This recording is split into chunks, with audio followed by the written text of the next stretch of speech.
For the visual inspection of a hearing aid, first you want to check the battery door. This hearing aid does not have a battery door, but you would make sure that there is a battery in the hearing aid and that the door is functioning properly. Next, you want to check the microphone and make sure that there's no debris blocking it. Then you want to check the dome or ear mold and make sure it looks okay. Also make sure that it's the one that is assigned to the patient. And then if you pop that dome off, you want to check to make sure there's a wax trap in there and that it's looking clean. And then finally, you want to visually inspect the wire and the receiver.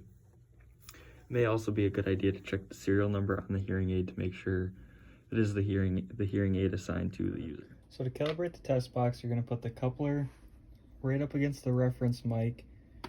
You're going to close the door. You're going to click on Test. Go to Test Box Measures. Go all the way down to the bottom to Calibration. And then if you press Continue, the box will calibrate. So to calibrate the probe tube, you're going to plug it into the port first. Then you're going to insert the probe tube onto the probe mic. You're going to bend it over so that the end of the probe tube is right on the microphone. Once that's done, you're going to press Test. You're going to go to On-Ear Measures and then go down to Calibration at the bottom. And then you want to hold your probe tube with the mic facing the VeriFit 1, and you're just going to press Calibrate.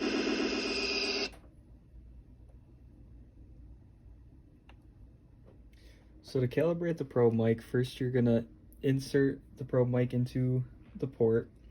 Then you're going to add your probe mic or your probe tube onto the probe mic, and you want to bend it over so at the end of the probe tube is flush with the probe mic. Then you're going to go to Test, go to On-Ear Measures. At the bottom you're going to go to Calibrate, and then you want to hold the probe mic 6 to 36 inches away from the VeriFit 1 and press Calibrate. And there you go.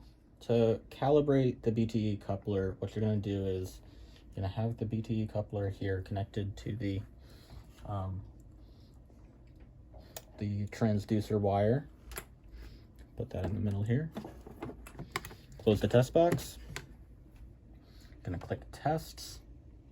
Go to On-Ear Measures. Select RECD. You're going to click Continue. So we're using a foam tip here, but you can also select ear mold if you're using an ear mold. Click Continue. And then the bottom left here, you're going to hit Calibrate RECD Transducer. Hit Continue again. And then you're going to wait for the curve to stabilize. And then you're going to click Continue. So for the next step for real ear, you're going to insert the probe tube into the patient's ear about 5 millimeters from their eardrum. Then you're going to put the foam tip on the RECD transducer, and you're going to insert that into the patient's ear while holding the probe tube to make sure you don't push it further in.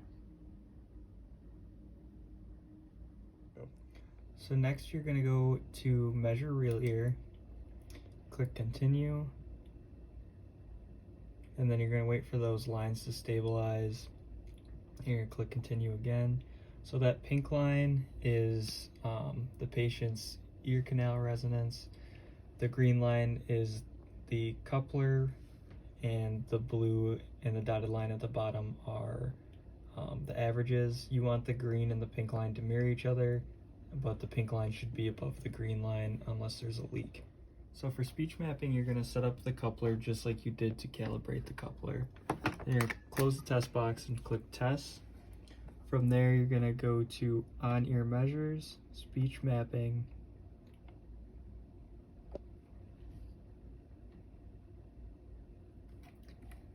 and then you're going to press Continue, go down to Audiometry, and then for targets, you want to switch that to NAL, NL2. We're testing an adult. Transducers, we're using inserts plus foam.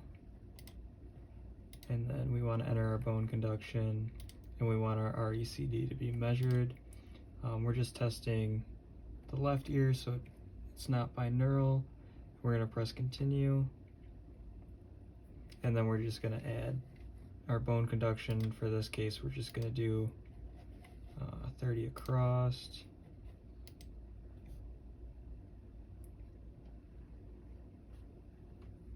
That's the video.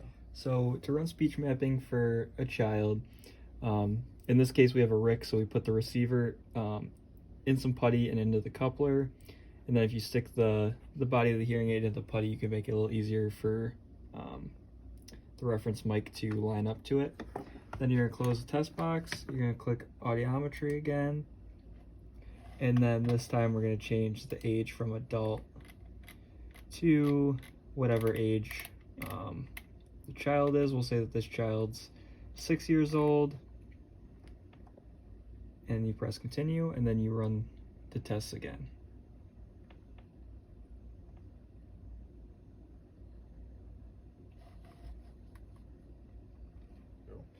So next you're going to go back to the VeriFit. You're going to test the different stimulus levels. So you're going to start with soft. A carrot is a long reddish-yellow vegetable which has several thin leaves on a long stem and which belongs to the parsley family. Carrots are grown all over the world in gardens and in the wild in the fields.